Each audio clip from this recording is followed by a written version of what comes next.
Hi everybody, this is Laura Shoosmith with video number 2 regarding the gathering that we had yesterday. So if you just watched the previous video, I stopped at asking you, who will you create this reality from? What point of reference? A human or the true nature of who you are? When we create from the body, from the persona, from the personality, we have a restricted content to pull from. When we create from the body or the mind or the thoughts or our life or our legacy that our grandparents left us or our parents left us, or from our memories or from the past or from what we've been told how to create, when we create from that, we are literally creating from only the known.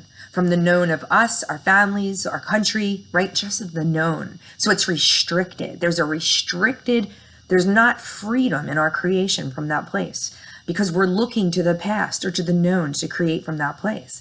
But when we decide to create a reality from the absoluteness, from the true nature, the pure presence of who we are, the helm of that flower, where the petals can get whisked in the wind, but we are stable and unchanging. When we create from that space, it's like an opening up to an expanded essence of everything that is. Okay, so everything, if you watched the video from 2 weeks ago, everything that ever was, ever will be, or ever anything that ever was, is now, or ever will be, exists in the quantum fields, that fields of infinite potential. Okay, that's a quantum physics fact. So when we put our attention on something or have an intention to create something in the quantum fields, we take that which is subtle, hint, pre-made, and we collapse it into reality. We collapse the wave into a particle, and that's how reality is created. Quantum physics fact, okay?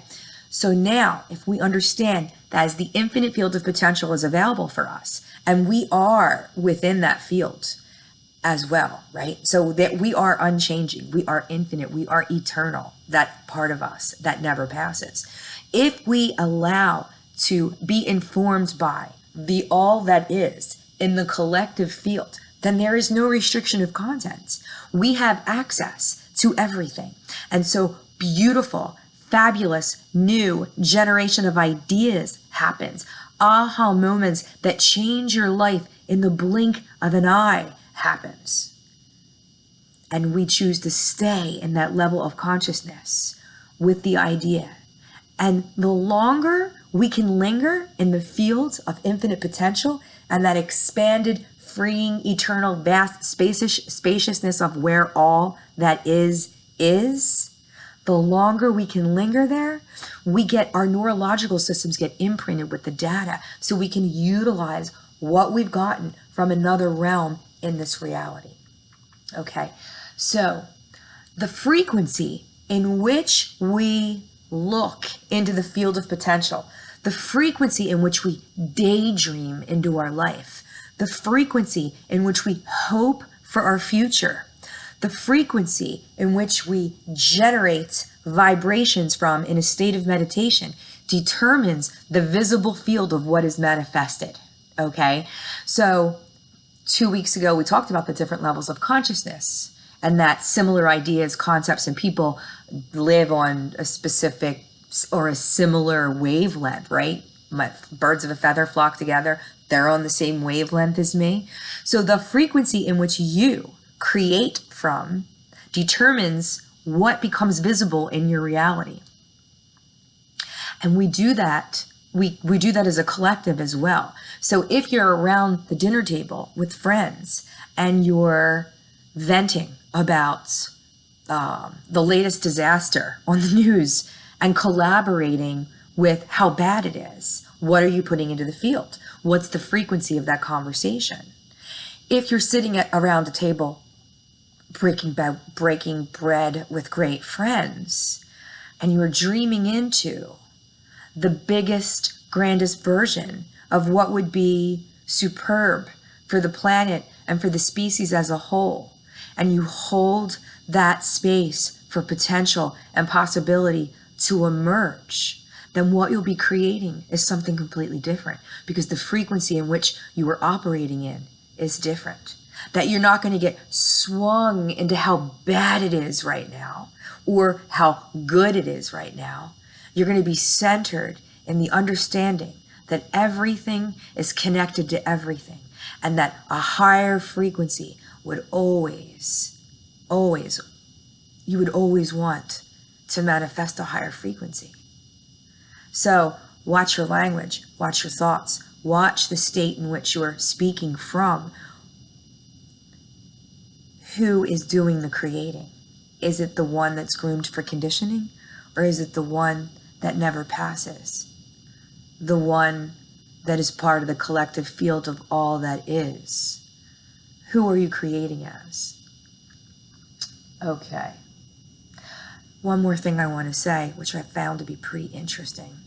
In this book, Stalking the Wild Pendulum by Itzhak Bentov, I think this was written in 71 or 77. And by the way, almost every book I have, and I've got a lot of books in the last 15 years, a lot of books, and in almost every book, they all say the same thing, just in a different language. This is the secret to creation. This is the secret of life. This is ours for the making, okay? Almost everything I said you can find in this book in one way or another in a different language. I've used 3 or 4 books for what I just said in the last video and in this video, okay? But in this book, what I want to point to is that he uses the sea as a beautiful metaphor of frequency and how you're creating from.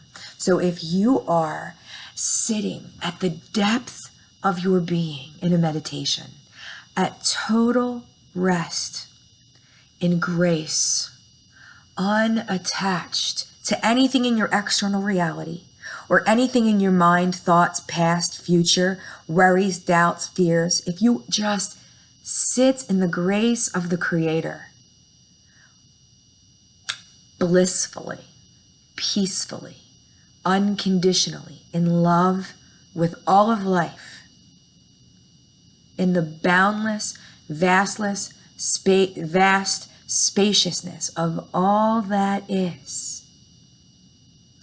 And you then, from that space, choose to create from a very high frequency. What you'll manifest in that boundless sea will be beautiful. And when you sit and rest, at total rest, sitting in the boundless sea, quantum physics says that you actually can travel faster than any other mode of being, faster than the speed of light. So when you're at total rest, you have the capacity to travel. You can be into the future. You can be into the field dreaming of something fabulous. You can be, I don't want to get lost in where you can be. When you are at total rest, you have the ability to leave this reality and get imprinted with that information from the all and bring it back in the blink of an eye. So at total rest is where your quickest creational abilities lie. That's the sentence I was looking for, okay? So how do you be at total rest? How do you sit in the all that is and let go of everything that you've ever been conditioned or taught to think is real? One teacher that I found recently really does a great job at that, and that's Muji. And Muji says, who are you when you take away everything that you are not? I love that. Who are you when you take away everything that you are not? So if you want to close your eyes and sit and take a nice breath, and as you exhale, just relax and just be empty. No yesterday, no tomorrow, just right here.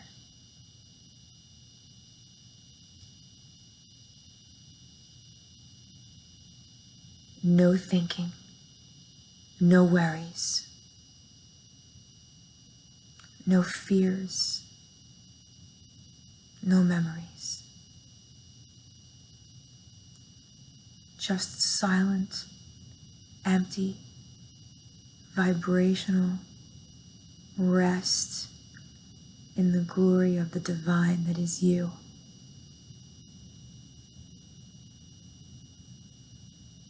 No attachments, no concepts, no needing, no wanting, no holding on to, no worries, no fears, just sitting at total rest as the one that never passes. So hold on to that space. It's a really powerful place to be. I hope you enjoyed this video. Laura Shoosmith signing off. Take care of yourself and take care of everyone around you with loving kindness and compassion and empathy and love. And see the deep presence that lives within everybody. But most importantly, see it within the ones that you don't understand. Thank you.